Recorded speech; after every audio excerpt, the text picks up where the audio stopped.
Oi, gente! Aqui eu vou resolver a questão número 39 dos multiplicadores de Lagrange. O que essa questão pede? Ela pede determine os valores extremos de fx, y, z igual a x mais 2y, sujeitas às ambas restrições x mais y mais z igual a 1 e y ao quadrado mais z ao quadrado igual a 4. Então, qual que é o primeiro passo para a gente resolver essa questão?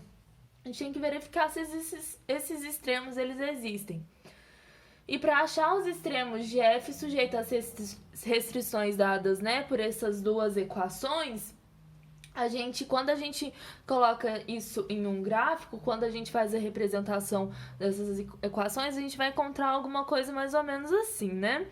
A gente encontra um plano, esse plano definido por essa linha azul, que é o x mais y mais z igual a 1, interseccionado com esse cilindro aqui, que é definido pela equação y ao quadrado mais z ao quadrado igual a 4.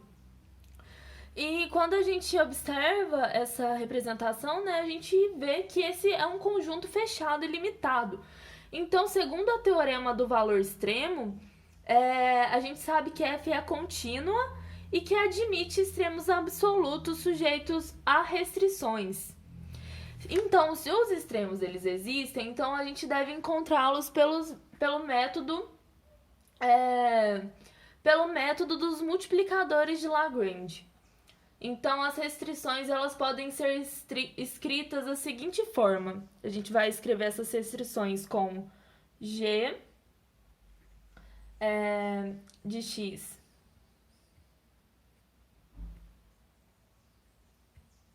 y e z igual a x mais y mais z, passando 1 para o outro lado, menos 1, igual a 0. E o h de x, y, z igual a y ao quadrado mais z ao quadrado menos 4 igual a 0. Bom, a gente sabe que a equação para a gente encontrar esses possíveis extremos, né, é definida pela seguinte forma. Gradiente de f igual a lambda do gradiente de g mais o mi do gradiente de f. Desculpa, de h. Tá certo? Para a gente encontrar esses gradientes, a gente vai derivar essas equações, né? Então, pro f, eu vou encontrar o gradiente de f, x mais y mais z. Desculpa, gente. E x, y, z igual a 1, derivando x, né? 2, derivando y, e 0 do z. Do gradiente de g, a mesma coisa, a gente vai fazer a derivação. Que vai ser derivando todos o x, o y e o z, todos vão dar 1, né? Mesma coisa com h.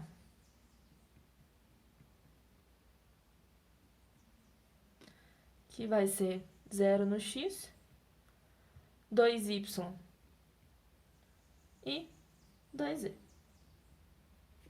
Certinho?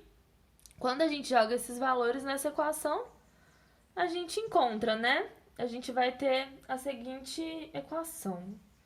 Aqui embaixo. A gente tem que 1, 2 e 0 é igual a lambda de 1 e 1 mais mi de 0, 2y, 2z. Como a gente sabe que o lambda é 1,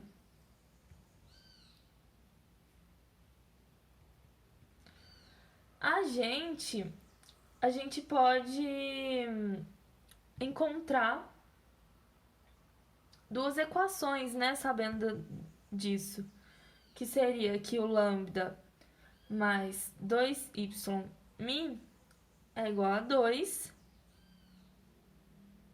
e que lambda mais 2z mi é igual a 0. Porque, né, a gente fazendo pro x, pro y e pro z, a gente encontra aqui que o lambda, né, aqui é 0, aqui é 1, o lambda vai ser igual a 1. Mesma coisa pro y, né? Aqui a gente encontra que o lambda, que tem o valor 1, mais 2y é igual a 2. E aqui a mesma coisa pro z. O lambda mais o 2z é igual a 0. Quando a gente substitui esse lambda por 1, a gente vai encontrar a seguinte equação, né? Substituindo esse valor por 1. A gente encontra que 2y mi é igual a 1 e que 2z mi é igual a menos 1. Próximo passo, a gente vai isolar o y e o z das equações. Então, quando a gente isola,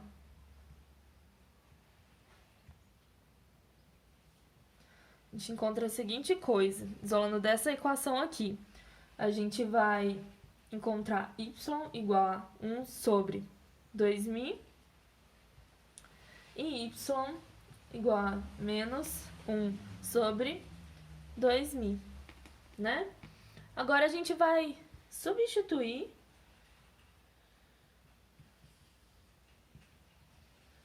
na equação y ao quadrado mais e ao quadrado igual a 4. O que a gente vai ter aqui? A gente vai encontrar que 1 sobre 4mi ao quadrado, já elevando tudo ao quadrado, né? Mais 1 sobre 4mi ao quadrado igual a 4. A gente desenvolvendo isso, a gente vai encontrar que 1 sobre 2mi ao quadrado é igual a 4. E que mi ao quadrado, isolando o mi, né? Mi ao quadrado é igual a 1 sobre 8. Tirando essa raiz aqui, mi ao quadrado é mais ou menos 1 sobre 2 raiz de 2.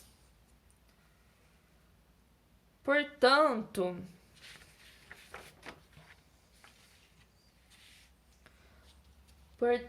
para o sinal, a gente fazendo primeiro para o sinal negativo, né? A gente obtém que y é igual a menos raiz de 2 e z é igual a raiz de 2. Porque a gente vai substituir, né? Quando a gente pega esse valor e substituir aqui, a gente resolvendo essa equação, né? Vou resolver aqui embaixo, ó. Y é igual a 1 sobre 2 vezes 1 sobre 2 raiz de 2. A gente cancela, leva esse raiz de 2 lá pra cima, né? E fica raiz de 2. A mesma coisa pro negativo. Então, a gente encontra esses dois valores. Então, a gente pode, com esses resultados, isso, gente, desculpa. Isso pro valor negativo, viu? A gente substituindo no valor negativo. A gente encontra esses dois valores. Então, a gente tem x igual a 1 menos y menos z, jogando lá na equação nessa daqui, né, na restrição, a gente tem que x é igual a 1 menos y menos z, que é igual a, isolando, a gente isolou esse x e ficou isso. Que aí a gente obtém que 1 mais raiz de 2 menos raiz de 2 é igual a 1. Agora a gente faz para o sinal positivo. Agora para o sinal positivo. Vou colocar aqui, sinal negativo.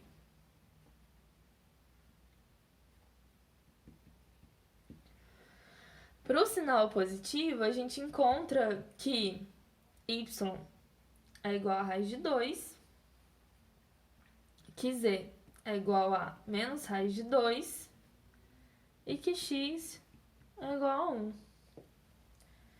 Então, a gente vai ter que os possíveis extremos, né, gente, aqui, ó, que é o 1x mais raiz sobre raiz de 2 para o y e para o z menos raiz de 2. Então, dessa forma, a gente tem que os possíveis extremos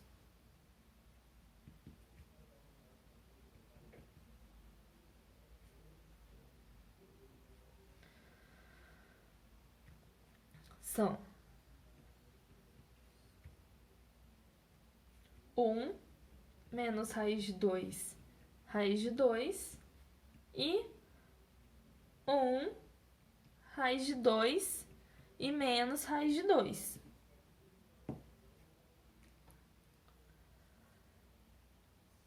Agora, a gente vai para o passo 3, né? Que a gente vai calcular a função, o valor da função.